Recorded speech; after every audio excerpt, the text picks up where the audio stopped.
Oi, gente! Aqui no YouTube, toda quinta-feira, às 19 horas, tem Tia Paty Responde, né? E uma coisa que eu sou muito cobrada através das redes sociais, porque Tia Paty pode ter muitos defeitos, mas um que Jesus condena muito, Tia Paty não tem, que é a hipocrisia. Então, a minha sinceridade, às vezes, ela cativa ou ela incomoda muito, né? Porque eu não tenho papa na língua, né? Eu falo mesmo o que eu penso, porque Deus, ele conhece o que tá aqui dentro, né? Então, não adianta eu tentar mentir pro mundo, sendo que Deus tá vendo o que tem aqui, né? Pro mundo eu posso até mentir, mas pra Deus, não é que eu posso, até consigo mentir. Mas pra Deus a gente nunca vai conseguir mentir. Então, é melhor ser papo reto na vida mesmo. E aí, uma coisa que eu sou muito cobrada pela questão de ser formada em rádio e TV. Independente de ser formada em rádio e TV, eu sempre assisti de tudo na TV. Isso é uma questão que me cobram muito nas redes sociais e vale a pena a gente também conversar não só com os sobrinhos da tia Paty, mas com todo mundo. O problema de assistir televisão é o problema que as pessoas não têm discernimento, as pessoas não refletem, as pessoas não mastigam aquele conteúdo, elas simplesmente engolem o conteúdo que está na televisão e pronto, acabou. A gente pode pegar de coisas que falam, ai, cristão não pode assistir. Gente, tipo, a gente pode assistir, a gente só tem que ter discernimento daquilo que a gente vai atrair ou não. Por exemplo, há padres que sugerem que a gente não assista a filmes de terror. É claro, de um ponto de vista da psicologia, se você também assistir algo, você vai ficar com aquele assunto no seu subconsciente. Então, realmente, você pode vir sonhar com isso, você pode ter algum pesadelo, pode te remeter a algum medo. Então, por exemplo, filmes de terror é uma coisa que eu já não curto muito, então eu não sou de assistir. Primeiro que eu gosto de ficção, mas não também aquela ficção que viaja na maionese, zumbi pra lá, zumbi pra cá, vampiro pra lá, enfim, eu não curto muito isso. Eu gosto daquela ficção, eu sou mais noveleira do que cinema, entendeu? Porque a novela, apesar dela ter um exagero, ela tem um estereótipo, ela sai de algo que tem na nossa vida e algumas novelas, elas tiram alguns assuntos que estão embaixo do tapete da sociedade. Vou dar uns exemplos que tá aí agora. Por exemplo, essa novela, O Outro Lado do Paraíso, ela é muito forte, ela é muito impactante. Ela mostra o preconceito do nanismo. A gente não está acostumado, a gente simplesmente trata com preconceito as pessoas que são anãs, que têm nanismo, e ninguém fala desse assunto. E a novela resolveu falar, a novela resolveu mostrar a triste realidade, porque quem tem nanismo é visto com preconceito até dentro de casa. Então, na verdade, é um convite não a gente fazer o mesmo que aqueles personagens fazem, mas a gente refletir e fazer o contrário. Só que aí cabe a nós, telespectadores, a refletir e não simplesmente olhar aquilo e falar, ai, que absurdo, não sei o que. Aquilo ali é para mudar a nossa forma de ver o mundo. Outra questão que tá na mesma novela, a questão do transtorno quando a pessoa acaba sendo muito agressiva, né? É uma doença também. Como também as pessoas lidam com isso quando ela convive com alguém que é muito agressivo, como que ela faz para se defender.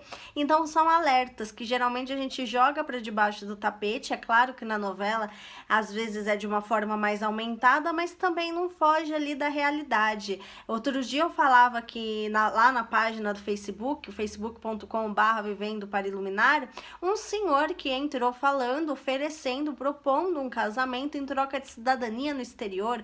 A gente já teve uma novela, Salve Jorge, que mostrou a questão das mulheres que são iludidas aí e que vão para fora do país e acabam se tornando ou mulas. O que é a mula? Aquelas pessoas que são usadas para transportar droga ou são escravas sexuais. Então, na verdade, as novelas, elas tiram a sujeira debaixo do tapete. Tem muita gente que prefere falar, isso é coisa de novela, isso não existe. E são coisas que existem, sim. Infelizmente, são coisas reais. Então eu gosto desse tipo de ficção que tira a gente do nosso... Por que cria impacto? Por que causa incômodo na gente, porque às vezes está relatando algo que a gente passa, ou algo que algum conhecido passa, ou algo que a gente desconhece, mas que sim, está inserido na vida real. E acho que isso é o grande... Uma vez o padre Antônio Maria foi perguntado a ele sobre a questão da novela, e ele falou, eu assisto porque, né, os filhos adotivos dele assistem, e ele falou, eu preciso saber o que os meus filhos estão assistindo para orientá-los. E eu lembro muito bem que ele comentou da novela Império, que era uma novela que eu gostava muito, que ele falou assim, olha, teve uma cena, né, um pouco mais ali, que rolava o lance do pecado da castidade, da traição, coisa e tal, mas tinha uma cena onde uma moça vendia bolo, tal, para conseguir pagar a faculdade, e ele ainda perguntou para os filhos de coração dele qual a cena tinha chamado mais atenção, e os orientou. Foquem naquele exemplo da moça de que para pagar a faculdade, quando você não tem dinheiro, você pode se esforçar, você pode ser criativo. Quanta gente vende brigadeiro, vende bolo, vende pudim, enfim. Quanta gente se vira nos 30 para poder fazer a faculdade que tanto sonha, né? Ainda mais num tempo de crise. Então, essa questão de extrair o que há de bom, e aí é isso, né, que eu sempre falo para as pessoas, para os jovens principalmente. Procura tirar algo de bom, procura refletir sobre o que você assistiu. Não achar que aquilo que tá no filme, aquilo que tá no livro, aquilo que tá na TV é o correto. Não é que aquilo é o correto, aquilo ali é para mexer com você, para você refletir sobre o assunto. Quando às vezes eu já vi algo numa novela, num reality show, e aí lá vou eu atrás de livros, pesquisar. Então a gente acaba indo pesquisar por conta disso, né?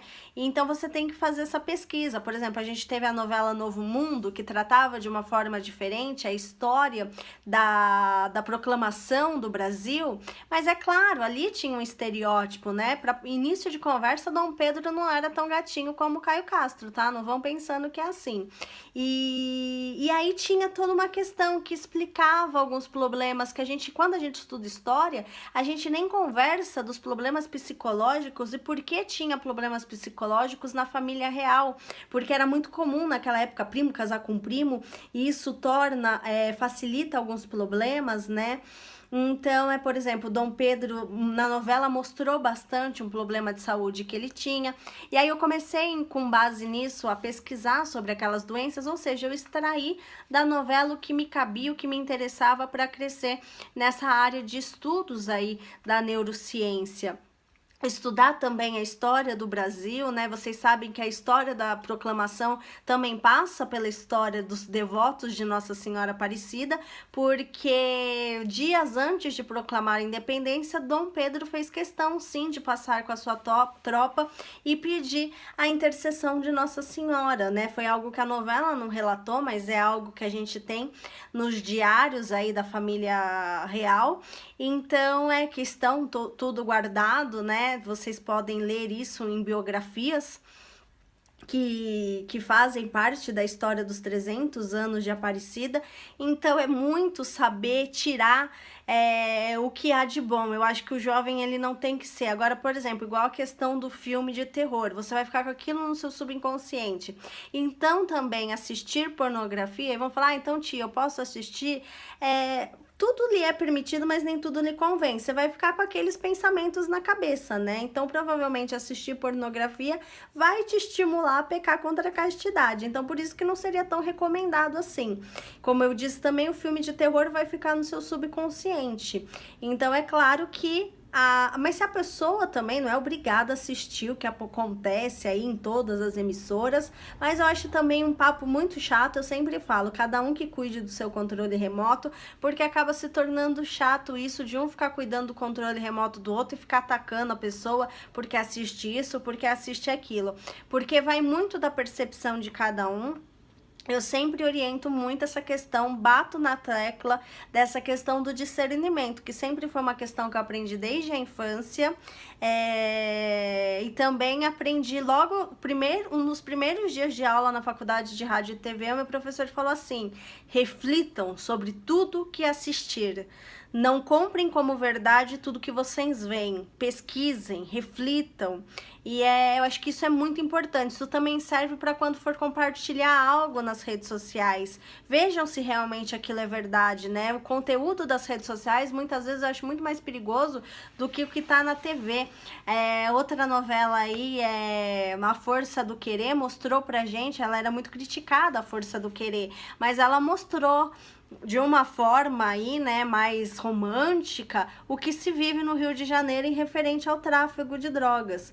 E mostrou também uma coisa que muita gente não levou a sério, que é a questão do jogo Baleia Azul, que era uma questão realmente que a gente tinha que pegar essa questão para orientar os jovens, né, e não para ficar ironizando aí, porque essas coisas realmente existem e as pessoas preferem fazer igual aqueles macaquinhos, né?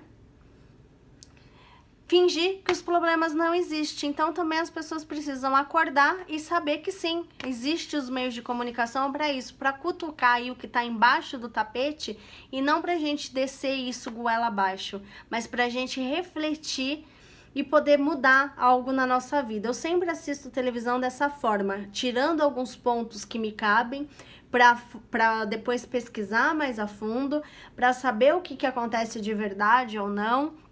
E é uma fonte de muita reflexão para mim. Então, por isso que para mim é muito comum nas redes sociais da Quero Iluminar eu usar. E outra, a televisão também, ela acaba sendo um refúgio pra gente, porque a vida é tão estressante que às vezes a gente ter alguma futilidade para assistir também é uma forma aí da gente não pirar, né? Da gente não ter que viver aí. Até criança hoje em dia já tem que tomar tarja preta de tão louco que o mundo tá. Então, uma dose de futilidade aí pra gente dar uma relaxada também ela é muito boa aí para nós. Tem como a gente assistir muita coisa boa, né? Eu me lembro quando o Rodrigo Alvarez lançou a primeira edição de Aparecida, uma menina muito católica virou para mim e falou assim: eu não vou ler um livro desse, um jornalista da Globo vai acabar com Aparecida. O Rodrigo nem defende, nem acaba, ele simplesmente apresenta fatos. E o que eu já ouvi de testemunho, porque as pessoas sabem que eu sou devota de Nossa Senhora e que eu admiro muito o trabalho do Rodrigo Alvarez, o que já chegou de testemunho para mim, de gente que se converteu lendo o livro, e o objetivo do Rodrigo nem é esse. O objetivo dele é puramente jornalístico, de apresentar os fatos que estão comprovados em documentos, fatos que estão na Bíblia, fatos que houve toda uma pesquisa, né? Então, e olha de quantos testemunhos, olha também a base do preconceito, achar que só porque ele é jornalista, ele já ia simplesmente, gratuitamente, atacar Maria, né? Então, eu acho que, infelizmente, eu não sei de onde veio isso, criou-se, né, do cristianismo um preconceito muito grande com a comunicação, e a comunicação, ela não tá aí para atacar a sociedade, muito pelo contrário, ela tá aí para fazer a sociedade refletir, para entreter, para comunicar, mas cabe a cada um de nós saber como vai absorver isso. Então tenham muito discernimento, e é essa as respostas que eu queria dar no Tia Paty Responde de hoje. E a página, o youtube.com/Quero Iluminar, ele fala de vários assuntos, passa pela nossa fé, fala de esporte, fala de várias coisas. Então se inscreva no canal aí, nos acompanhe, e no facebook.com/Vivendo para Iluminar, a gente tá sempre que pode juntos em transmissões ao vivo, em reflexões, em orações, também conversando sobre várias coisas que venham para iluminar. Até a próxima!